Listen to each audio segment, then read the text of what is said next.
तो धारण कहां से करेगा? तो मूल बात हुई पहचानने की। सिर्फ सुनने और सुनाने से पहचान नहीं होती। सुनने सुनाने के साथ क्या चाहिए? समझना और समझाना भी चाहिए। तो तीसरा नेत्र बुद्धि को कहा जाता है। बुद्धि से समझना और समझाना होता है। और एक ही मूर्ति है जिसको त्रिनेत्री के रूप में दिखाते हैं भारत में। कौन सी मूर्ति है? शंकर। जिन्होंने दिखाया है वो मनुष्य थे, देवता थे या भगवान थे? है? और मनुष्य विकारी होते हैं या निर्विकारी? तो वो विकारी मनुष्यों ने शास्त्र लिखे, विकारी मनुष्यों ने मूर्तियां बनाई।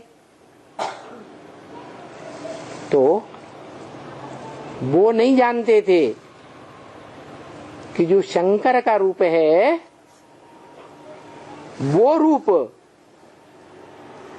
वो संपन्न रूप नहीं है, सदा सत्य,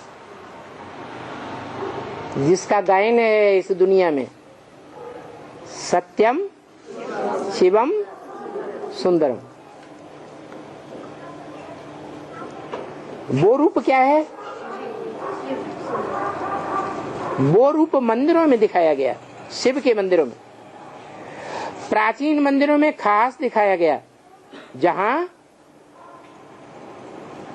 शिवलिंग बीच में रखा हुआ है मुखिया के बतौर।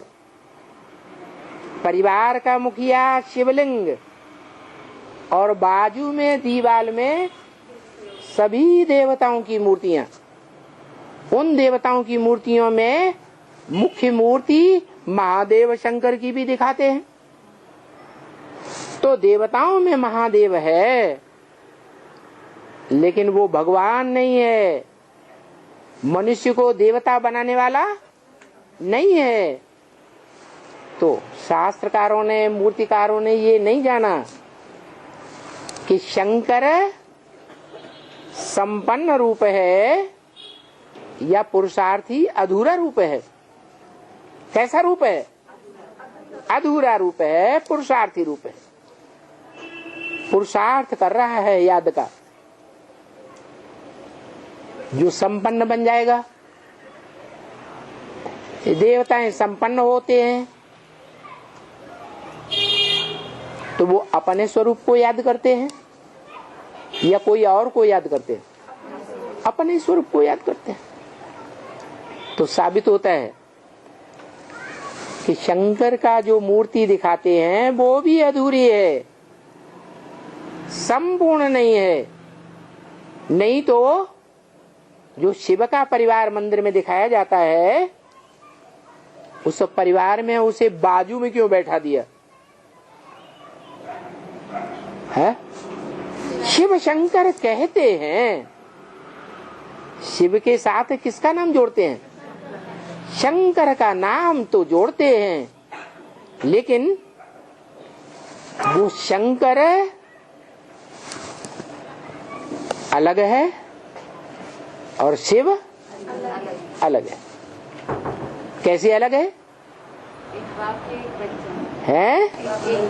हाँ, शिव बाप है और शंकर बच्चा। इसलिए बाप का नाम पहले, बच्चे का नाम बाद। आज भी परंपरा चली आ रही है। दुकानों में, फर्मों में क्या लिखा होता है? And sons company. पहले बाप का नाम लिखते हैं, फिर सन्स बच्चों को बताते हैं, नाम नहीं लिखते। तो एक ही देवता है जरूर, जिसका नाम शिव के साथ, निराकार के साथ जोड़ा जाता है, लेकिन वो महादेव है। देवताओं में बड़ा देव है, लेकिन भगवान नहीं है। और भगवान नहीं है तो फिर जो मंदिर में शिवलिंग रखा हुआ है वो किसकी यादगार है?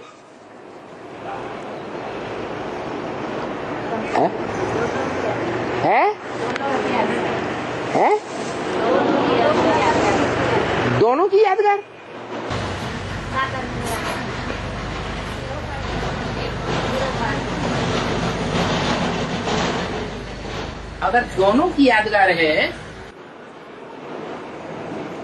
तो बताया गया गीता में, ना सतो विद्यते भावो ना भावो विद्यते सतः।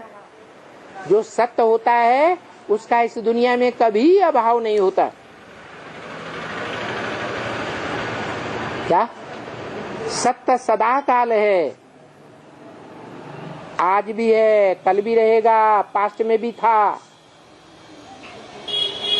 तो शिव बाप इस सृष्टि रूपी रंगमंच पर सदा काल है?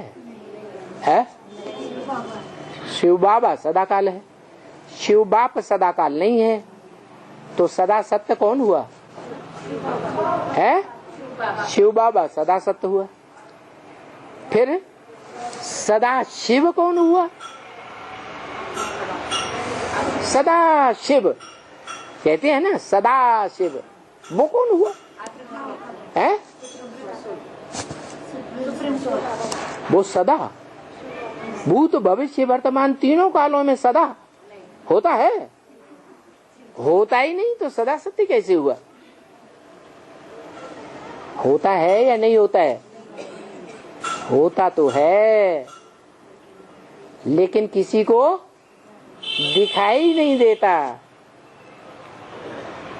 वो साकार सो निराकार, कंबाइंड रूप, जिसे हम शिव बाबा कहते हैं, इस सृष्टि पर सदा कायम है। उसका नाम क्या है? शिव बाबा।